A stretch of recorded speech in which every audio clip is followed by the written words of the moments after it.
everybody, welcome back to another week of Let's Talk Physical Media. I'm going to be your host today, John, and this is the show where every single week we talk about everything in the world of physical media and the world of movies. And we like to start every single show off with the news, and this week we got Shout and Scream Factory's September 2024 announcements. Some pretty big ones in here, and for me the one that stood out the most is the 1987 film, The Stepfather. Now this movie actually is one of my favorite 1980s horror films. If you actually saw the list me and Dennis did here on the channel way back when, I actually said that I think I put it at either number 9 or number 10 for my favorite horror movies of the 1980s. And it's a character study of a man who basically bounces family to family. Anytime they irritate him, he kills them and just restarts his life all over again. And he actually gets confused about what life he's actually living. Like, that's why I love on the poster it says, "Who am I here?" Such a great scene in that movie. I can't wait for The Stepfather to come to 4K Blu-ray. Now, you guys know John Carpenter is one of my favorite directors of all time, and his version of Village of the Damned from the 1990s is going to be coming to 4K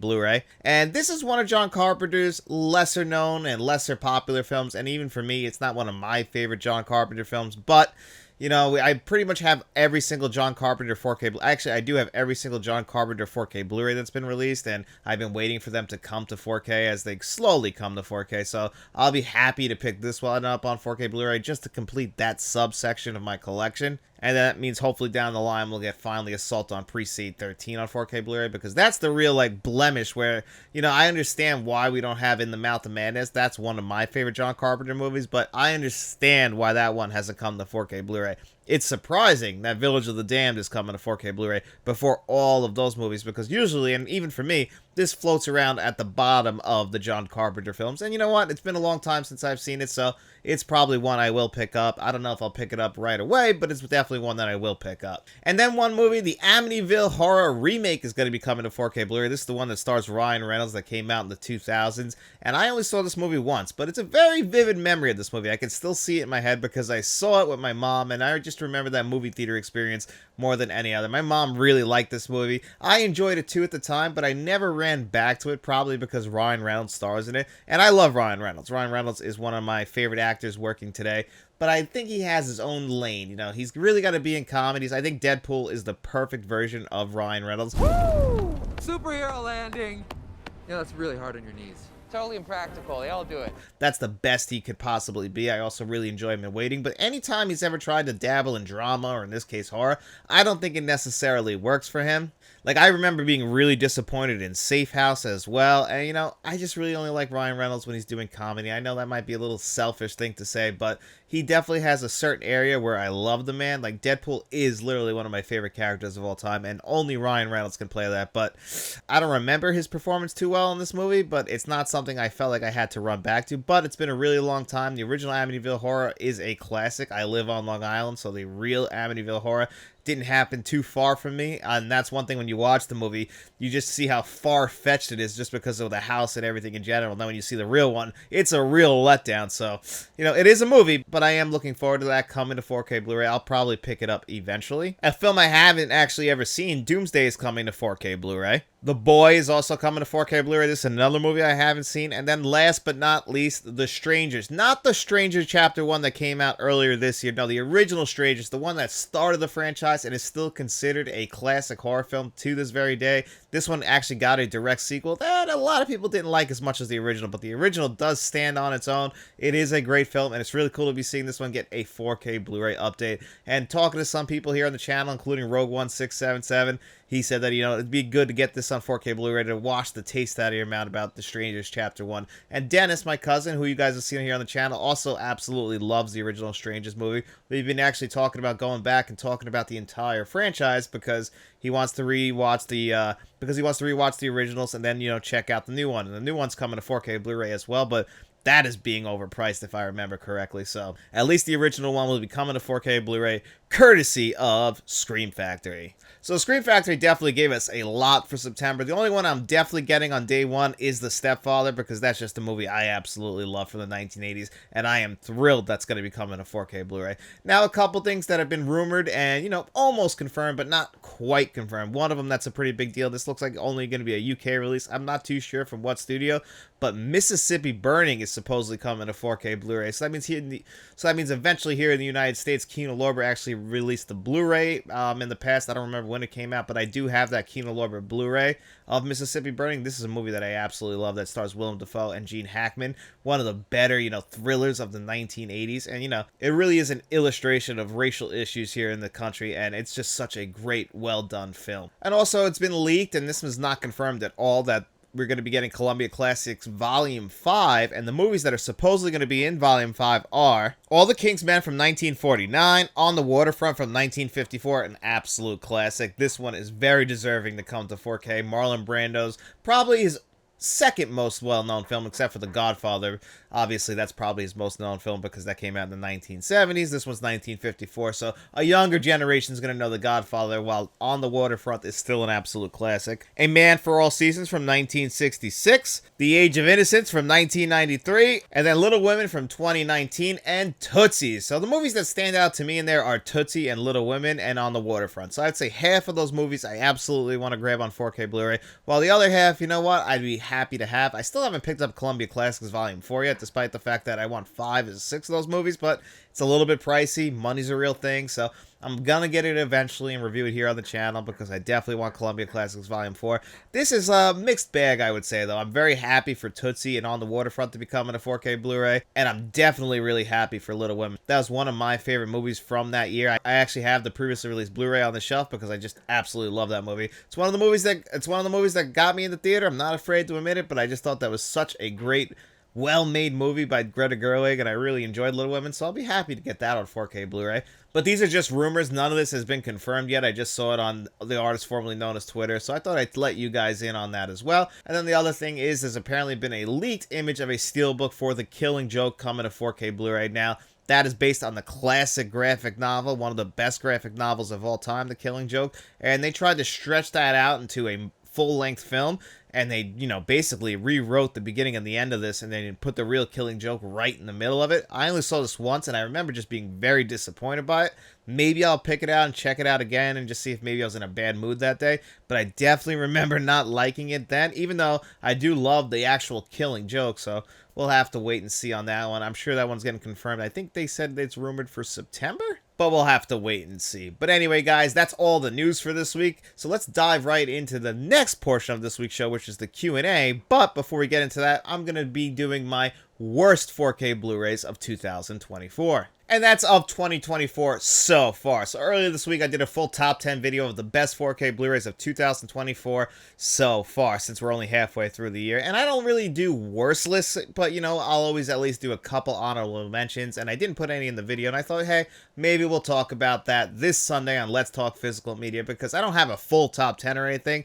I just have a few that are pretty bad that I would say, hey, steer clear or pick it up at a low price. And some of this, some people are going to disagree with me with, and I completely understand, but I gotta speak my truth. And my truth is that, unfortunately, I think you do have to steer clear of this Aliens 4K Blu-ray. And again, this is like a 50-50 split in the community. Some people love this, some people hate this. The original Fuzz, who I respect more than many other people out there when it comes to physical media, he likes Aliens on 4K Blu-ray, so I just know that it's really just in the eyes of the beholder. You might like this, you might hate this. I kind of unfortunately fall on the side that doesn't love this transfer and would prefer the Blu-ray version. But I also completely respect everybody who thinks that this 4K Blu-ray is still pretty good. I understand that. Like I said, beauty is in the eyes of the beholder. There's a reason why Faith loves me and most other people don't find me that attractive. And then, of course, I'm just going to throw True Lies in there. You guys saw my review on this. I don't think it's as bad as other people have thought, and that's because we haven't had True Lies on 4K Blu-ray or even on Blu-ray. So the last time this was ever released, that wasn't like a bootleg, because I don't remember what the countries off the top of my head, but they had a Blu-ray version of this that is supposedly way better than this 4K Blu-ray, but I had never seen this movie in HD. Yes, Arnold Schwarzenegger does look a little waxy in it, but I still think this is the best we're going to get, and I'm at least happy to have True Lies in my collection because I really enjoy this movie. So, yeah, it's still one of the worst of the year, especially if you're one of those people that just cannot look past DNR and that waxy look. So, that's why it's on the list, even though I don't really hate it that much. And then unfortunately, I actually like this set. I like how well the transfers are done by Shout and Scream Factory. But the thing is, the only film in here that's worth watching is The Ring 1, and they handcuffed it to The Ring 2 and Rings, which is a horrible movie, followed by an even worse. No, that's not true. The Ring 2 is the worst in the entire trilogy. Rings is a step up from that, but not by much. The Ring 2 is just god-awful, one of the worst horror sequels of all time. Just an all-around bad movie. It does have a good 4K transfer. That's cool and all. I'm never going to watch it. So I was forced to buy The Ring 2 and Rings and rewatch them for the review, and I'm very upset about that. It's really just because of the movies. So I'm hoping that down the line, you know, Scream Factory does this from time to time. Actually, we were just talking about them. They're re-releasing a steelbook for Creepshow on 4K Blu-ray. It had been previously released. Now, you can pick it up again if you missed out on the first time. Maybe down the line they'll release The Ring on its own, and that would be the way I recommend to grab it, because it is a great 4K Blu-ray. This set is great, but, you know, you're going to be paying for two movies that you really have no reason to have in your collection, unless for some reason you like The Ring 2 and 3, which I know some people out there do defend The Ring 2. I don't get it. There is a director's cut. You can check that out. I mean, it's just a very, very flawed movie. The Ring is one of my all-time favorite horror movies, whereas The Ring 2, it's literally almost on the opposite side when it comes to movies in general. So, unfortunately, I'd say steer clear of this until it's just The Ring. Only 4K Blu-ray that I have seen that I could say, oh man, that's pretty bad, is Footloose. And I think a lot of people understand by now that the previously released Blu-ray is one of the worst Blu-rays of all time. This is a step up from that and is still the definitive edition, even though Footloose is not a great 4K Blu-ray. It's a great film. And, you know, I'm starting to wonder, and I've seen other people point this out, is maybe the film elements aren't in the best of shape, but sometimes Paramount also could be a little bit lazy. We've seen them with that and with all this year when it comes to their audio upgrades. They've just been using the previously released audio and just porting it over. Even with their Paramount Presents releases, you know, movies like Chinatown, an all-time classic, is still stuck with the same audio that's been following it around for years. Same thing with Mean Girls and Primal Fear and many, many others. Some are better than others. So I could see Paramount being a little bit lazy with this one. You know, it's celebrating 40 years. People love Footloose. I love Footloose. Who doesn't love Footloose? So it is a little bit disappointing that this 4K Blu-ray I cannot recommend at a higher price point than maybe $10, especially if you just want to have it in your collection. I mean, that's the only reason you would want to have this, is if you enjoy the movie, because it's not something that you're going to sit down and be like, wow, this is a beautiful 4K Blu-ray. So, unfortunately, I have to say that in 2024, so far, Footloose is the only 4K Blu-ray I would say steer clear of. And the first question of this week's Q&A portion of the shows comes from our buddy Sprazy110, and he asked, how many movies do you buy on average each month? Well, you might actually be surprised to find out it's not like I buy like 20 or 30 movies each month. I only really buy movies that I'm going to review here on the channel. That's really the only way I do it. So if you ever see a review here on the channel, that's really the only movies I buy. So I spend all my money really on just new releases to review for the channel. And honestly, that's where my passion is reviewing the movies. So I don't really buy movies unless I'm going to review them, unless there's a sale. There's always an exception, like this month with Criterion and Kirill Lorber.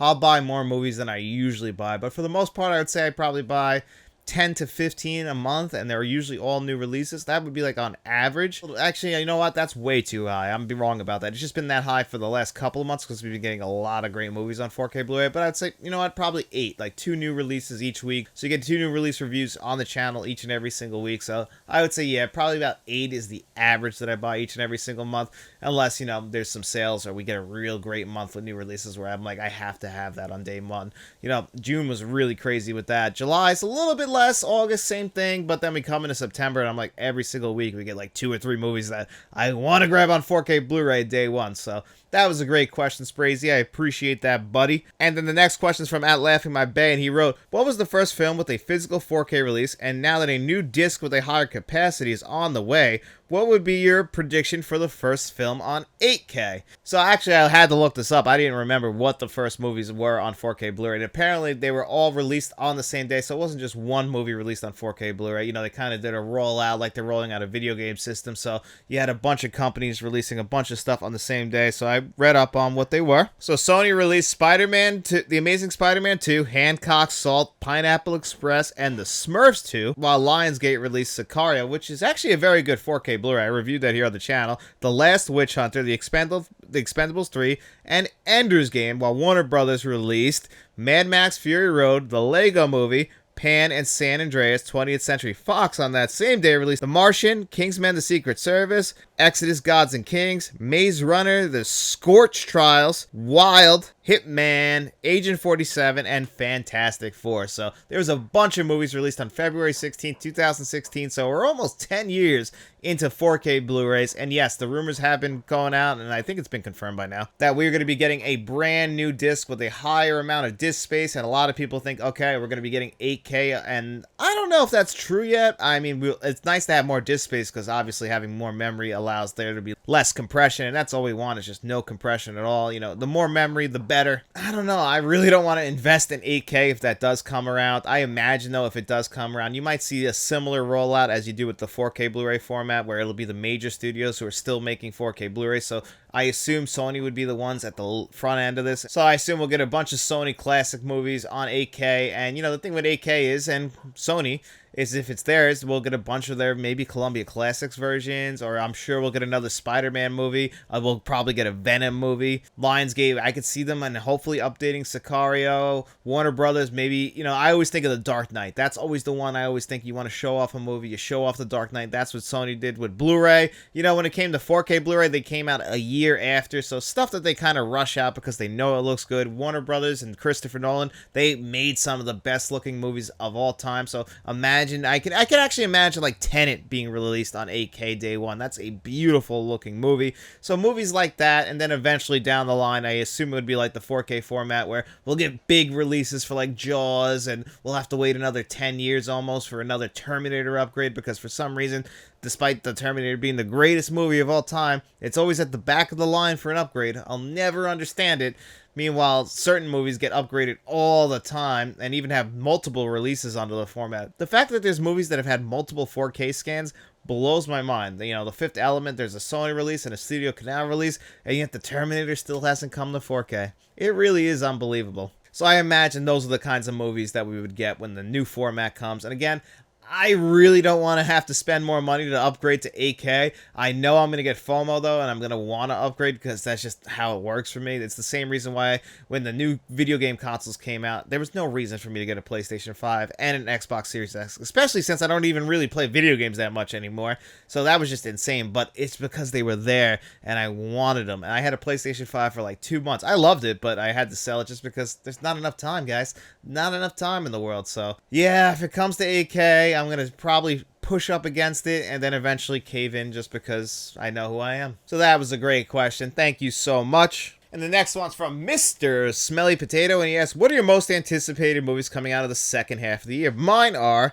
Kinds of Kindness, Maxine, Deadpool, Wolverine, Venom 3, and Harold and the Purple Crayon. So for me, I'm actually really looking forward to seeing Maxine. By the time you guys see this video, I would have already seen Maxine. You guys will see a review for that later this week. I'm going to do like a review roundup with, you know, Axel F, Maxine, Matinee, and Kevin Kruger actually sent me a bunch of movies to review, and we're going to do like 2 of the movies he sent me each week, so we're going to call it like Kevin's Corner or something like that. So in this review roundup show, we'll review the new releases, the movies that Kevin sent me, and a couple of 4K Blu-rays that way.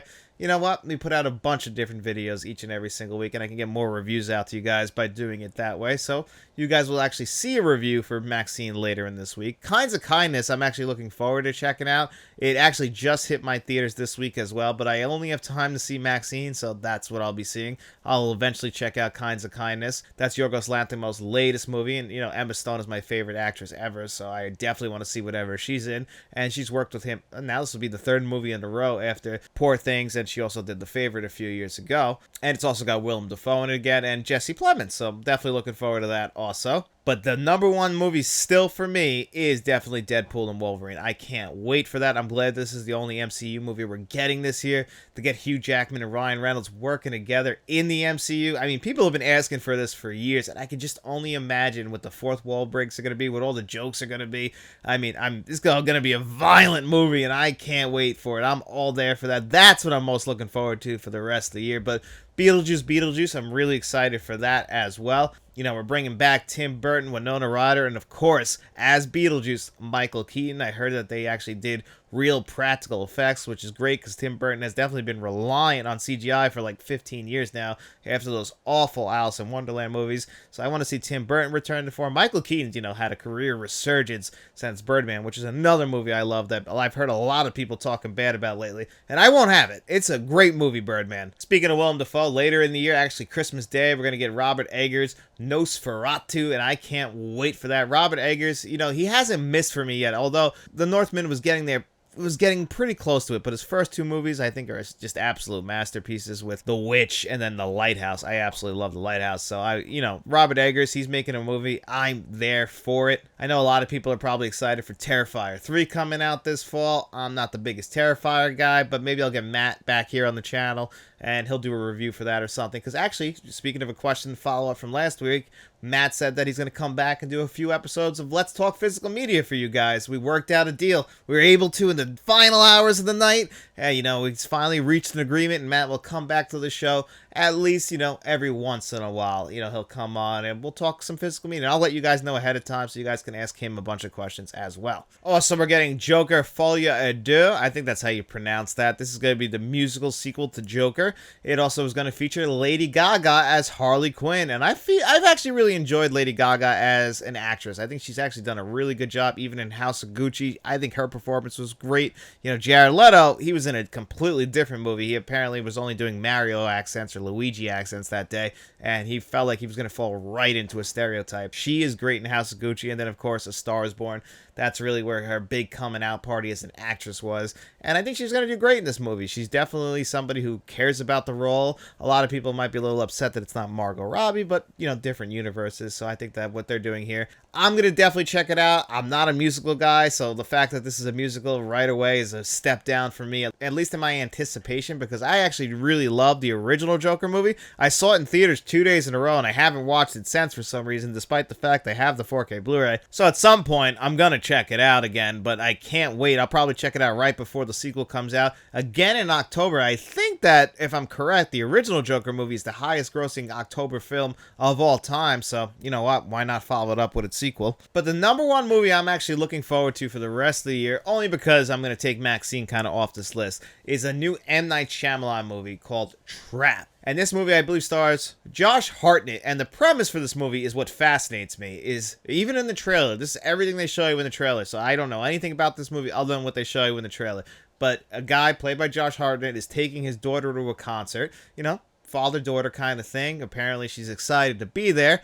And, the concert starts going. He goes off to the bathroom real quick, and he notices that there's a bunch of police presence here and a bunch of security. And he goes up to one of the security guards. He's like, what's going on here? And he's like, you know about that butcher, that serial killer? Well, he's here, and they set up a trap for him. This whole concert, all of it is a trap to catch him. And then he's like, oh, okay. And he goes in the bathroom, looks at his phone, and we see he's got somebody tied up in the bathroom. And we're like, holy shit, he's the butcher. He's the killer. So the movie is about him. They're trying to catch him. I guess we're going to be following around him trying to escape this, and that's what the movie's about. But I'm fascinated. It's M. Night Shyamalan, and for the most part, I've enjoyed M. Night Shyamalan movies. There was that real downtime in the 2000s with, like, The Happening, Lady in the Water, The Last Airbender, and then that Will Smith, Jaden Smith movie. I can't remember the name off the top of my head that I didn't even see, but he was at a real negative. And then I really enjoyed Old. I thought Old was a great movie, actually. It didn't stick the landing, but then his last movie, Knock at the Cabin, I thought that was great as well. So I'm really excited for Trap. That was a great question, Mr. Smelly Potato. Thank you so much, buddy. And the next question is from Kevin Kruger, and he asks, what are your top 10 favorite Netflix original movies? This is actually harder to answer than I thought, because this is a surprisingly great amount of Netflix films. And I'll start from the bottom and work my way up. At number 10, I got The Five Bloods, a Spike Lee joint from 2020. I think it's actually the last movie he directed. And this movie was great. It's one of Chadwick Boseman's last performances. It features an amazing Delroy Lindo performance, and people were upset he didn't receive an Academy Award nomination for it, and he really should have. The story itself is great. It follows a group of black soldiers during the Vietnam War. They had a captain played by Chadwick Boseman, and at that time they might have hidden some treasure, and now all these years later they're going to get back together and basically honor their captain who has since passed away and find that buried treasure. And it's just a fantastic, well-made movie. At number 9, I got They Clone Tyrone. This movie came out last year, and it just works for me.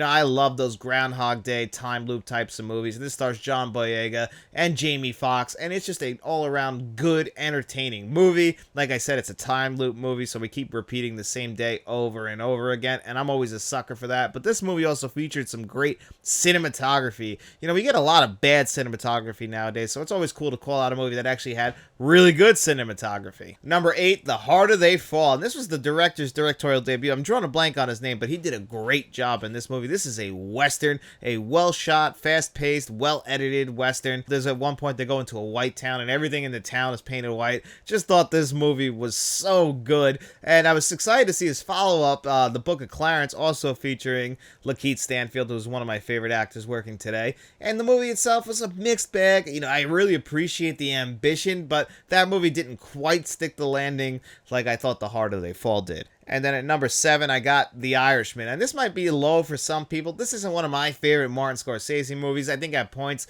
you know, the de-aging stuff starts to really show. Like, there's that one scene that everyone talks about with Robert De Niro kicking that person.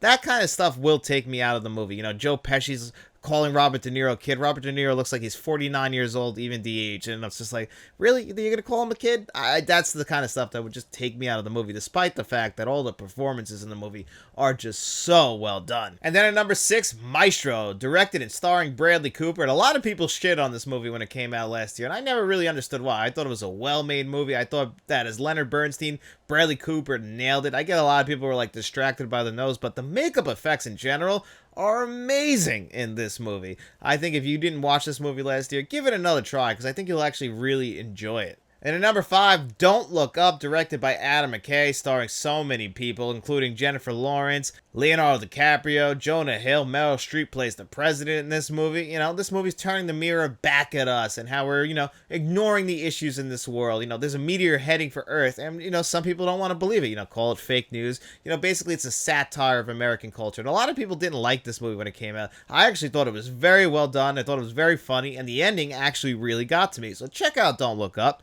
At number 4, All Quiet on the Western Front. This is a German movie that came out a couple years ago. It's a remake of a 1930s film, I believe, which is also adapted from a novel, All Quiet on the Western Front. And this is one of the best, if not the best, anti-war film that I have ever seen, at least from a cinematography standpoint. It's not my favorite war film of all time, but it gets there. And this really is the true definition of an anti-war film. The message in this movie, yeah, it really gets you. Just seeing the brutality of war, and then watching all the people who make the decisions sit there, taking their time, dragging their feet, because it's not affecting them. And that's the one thing about war that I don't think a lot of people realize, is that, you know what? The people who choose for us to go to war, they're not the ones putting their boots on and going to war. And this movie illustrates that to you perfectly, how it's the honorable thing to go fight for your country, but the people who make those choices, they're not willing to do that. And this movie illustrates that to you perfectly.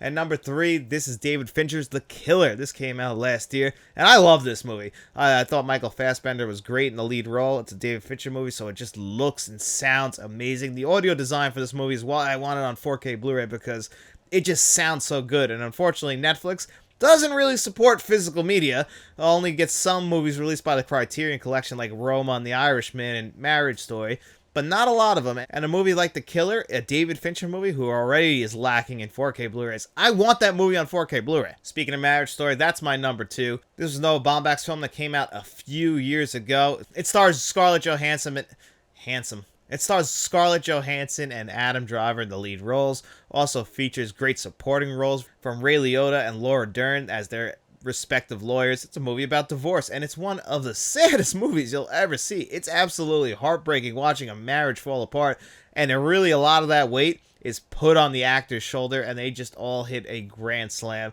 I love Marriage Story. I actually do have the Criterion Blu-ray of this.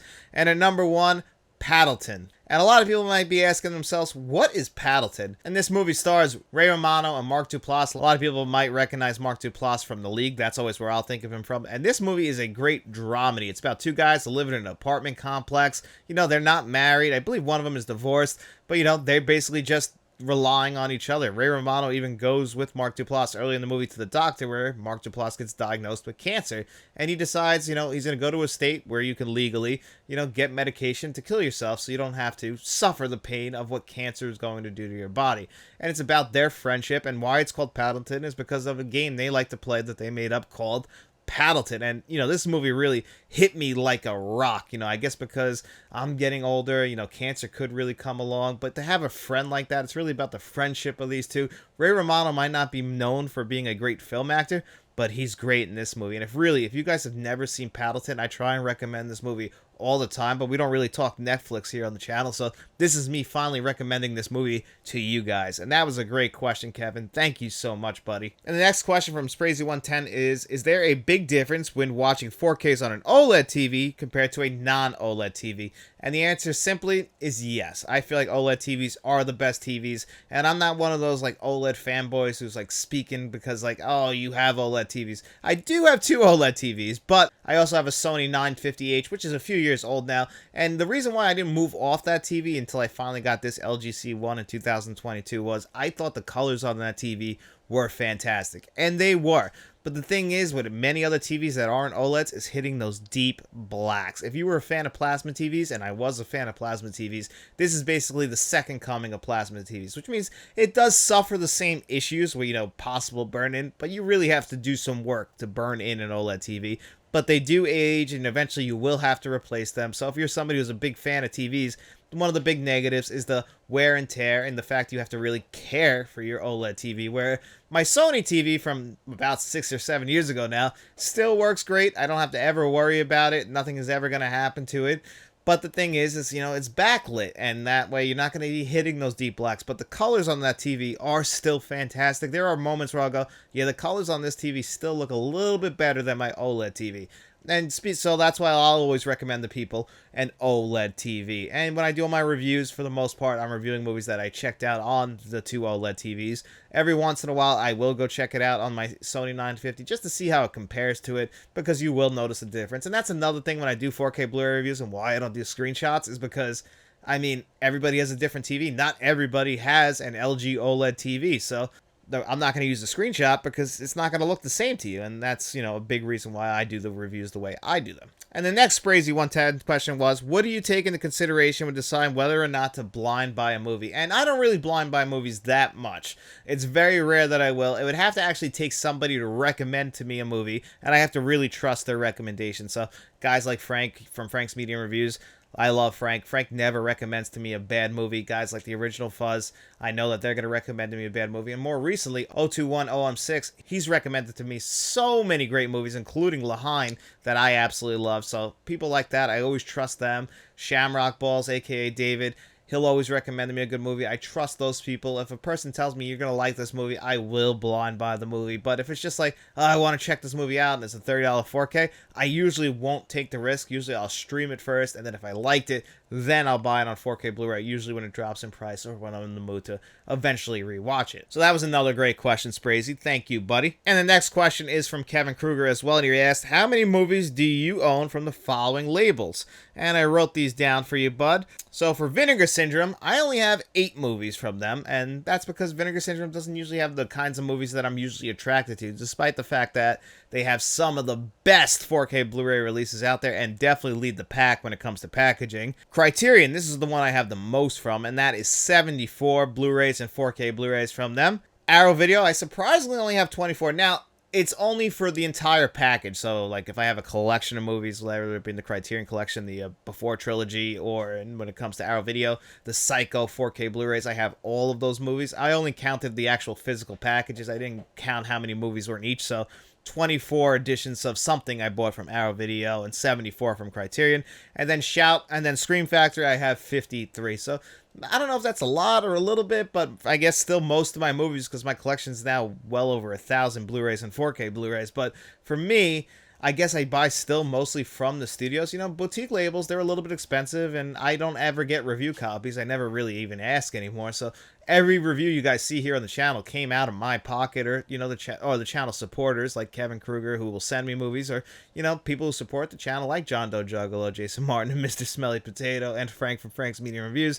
Those are the reasons why I can keep funding the channel and giving you guys 4K Blu-ray reviews. But yeah, I don't really blind buy too much because, it's a risk. It's really a risk. I really have to trust your opinion for me to go out of my way, and they'll spend like $30 on a 4K Blu-ray on a movie that I've never seen before. But a lot of people, hey, if you like a movie and you want me to check it out, Kevin Kruger, he'll send me movies to review. You know, I'll always check it out then for sure, because if you like it that much, I'll definitely eventually check it out. I just put it on a list. But for me to buy it myself, I really got to trust it. And then this is going to be the last question for this week, and this is a great question. Speaking of 0210M6, this is a great topic to have. What's your thoughts on the announcement that 2024 films and beyond will be required to meet inclusion standards to be eligible for future Academy Awards for Best Picture? Certain compulsory needs must be met, such as they will have to have a certain percentage of actors or crew members from underrepresented racial and ethnic groups. Is this a good or bad thing? Do we need this? Where does this direction lead Hollywood towards? So this is actually a tough question. I know it's definitely going to cause an uproar from either one side or the other, how people feel about this. And the way I thought about it initially was, in the NFL, the National Football League, in case you don't live in America, we play American football. Well, you know, we call European football soccer. Or you guys just call that football if you don't live in the United States. Well, here, the Rooney Rule is a rule that every football team has to follow, where when a new coaching job becomes available, you have to interview at least one minority coach. And my problem is with this is most of the football teams are just bringing in somebody just to do the interview while not actually considering them for the job. And this is what I'm afraid will happen with a rule like this, is that people will just be trying to check boxes instead of actually, you know, finding the kindness in their heart to actually hire, you know, ethnic groups or low or minority groups who haven't been well represented in film. And I really do think that Hollywood should do this more. And, you know, obviously we're moving towards that. And that's why you get people calling movies woke all the time, is because, you know, all of a sudden now they might have a woman in the lead, or they might change the race of somebody, and now we have more black people, more Spanish people in different roles. We might even have some more gay roles, and they feel like that's woke. I feel like that's necessary. We've heard all the stuff that happened in Hollywood and throughout, almost up until like the 2010s, how certain groups of people are being oppressed, or even just anyone, or, you know, women being treated horribly in Hollywood. It's a real thing, and I do think that we need to definitely have some new standards to at least have other groups of people be represented. It shouldn't always be white men. We've told plenty of white men stories. Now, you can still tell those stories, but it'd be nice if at least, you know, if the cast can't be, you know, all minorities or have some minorities, at least have the crew, you know, be minorities and stuff. Give other people jobs who might not have been well represented in the past, you know, people giving jobs to their buddies. No, you know what? You should have to hire a certain amount of people from a certain group of people, because unfortunately, those people are always being oppressed. And I do think we do need some standards. Now, how do I feel about this being a requirement to receive an award? Well, you know, awards in general are kind of bullshit when you really think about it, especially when it comes to the Academy Awards. It's already awards where they're just patting each other on the back. If we can get it to the point where we're actually awarding more people, I guess that's a good thing, because it only makes it so that you only can be eligible for the awards, is from what I'm understanding. So you could still make a film no matter what with whatever group of people you want. It's just that you won't be recognized possibly for an award if you don't meet certain standards, which I can understand, because already they have certain rules where you have to do certain things to meet certain standards. Like when it comes to like foreign language films, we have certain rules, and that's why we only get one representation from each country. So that's a whole thing as well. So it wouldn't be anything new. It's just that, you know, you're going to get a lot of pushback from certain people who feel like, oh, why are we making rules like this? And that's always what worries me, is because now people are going to push back against the fact that there's a rule in place where, again, that'll distract other people, where they're not really understanding the fact that we're trying to bring in other groups of people to be represented as well, and not just keep consistently representing the same people over and over, and tell some new stories from other perspectives. That stuff is really important. But, you know, I don't like it exactly when we make a rule out of it, because then also you're going to get all this pushback, and it eventually just turns into negativity when at the beginning it was supposed to be something positive. And then you're trying to understand actually people's mindset and how they really feel, if they feel this way or if they just feel this way just because, you know, they feel like they're on the right side of history. It really comes down to a lot of factors. But at the end of the day, I do think we need some new standards, because it definitely got pretty bad in Hollywood, and I would definitely like to see them correct some of their issues. So this was a great question. I really do appreciate it. Thank you so much. And let me know, guys, in the comment section below what you guys think of all the topics we talked about here today, and leave your questions for next week's episode of Let's Talk Physical Media down there as well. Or you can always wait for the posts that we put out every single Tuesday. And if you guys like, we do have channel memberships like we were talking about earlier. We have a Friends of the Channel tier, we have a Producers tier, and we have a Directors tier. But if you got no money to throw away, guys, don't you worry about it at all. All we hope is that you enjoyed this video, and if you did, don't forget to like, share, and subscribe, and tell your friends about us. And then, we'll be seeing you around.